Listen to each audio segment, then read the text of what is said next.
Praise the Lord. கர்த்தருடைய பரிசுத்த நாமத்துக்கு மகிமையுண்டாக. கர்த்தர் நல்லவர், இந்நாள் வரையிலே நம்மளை பாதுகாத்து தாங்கி தேற்றி அற்புதமும் அதிசயமாய் வழி நடத்தி வந்தார். கர்த்தருடைய நாமம் மகிமைப்படட்டும். இந்த வெளியிலும் பிரதர்ஸ் அண்ட் சிஸ்டர்ஸ் நல்லா கவனிங்க.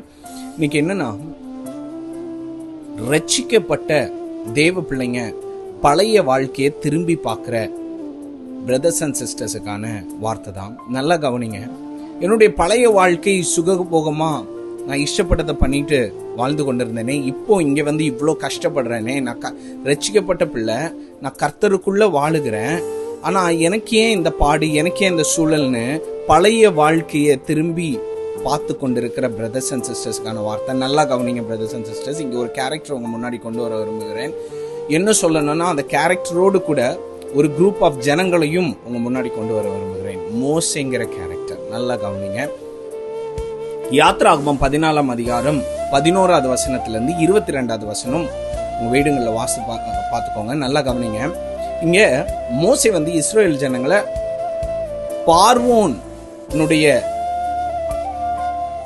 அடிமைத்தனத்திலிருந்து மோசே வந்து இஸ்ரேல் ஜனங்களை மீட்டு கொண்டு வந்துட்டு இருக்கிறார். வரவழியில இங்க பாத்தீங்கன்னா சமுத்திரம் அவங்க முன்னாடி இருக்குது. அந்த சமுத்திரத்தை கடக்கணும். பின்னாடி பாத்தீங்கன்னா பார்வோனுடைய சேனை வெறியோடி துரத்திக்கிட்டு வராங்க. இங்க மோசையும் அவங்களோடு இருந்த ஜனங்களும் நடந்துதான் வந்துகிட்டு இருக்கிறாங்க. ஆனா அங்க பார்வோன் ரதங்களோடும் குதிரைகளோடும் வந்து கொண்டு இருக்கிறாங்க.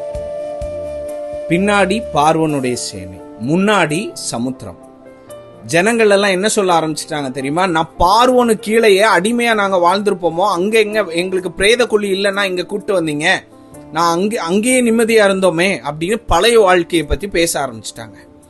மோசே தேவன் சொன்ன மாதிரியே அவருடைய தேவன் மோசே வழி நடத்தினபடியாகவே தேவன் சொல்றாரு, நீங்க சும்மா இருங்க.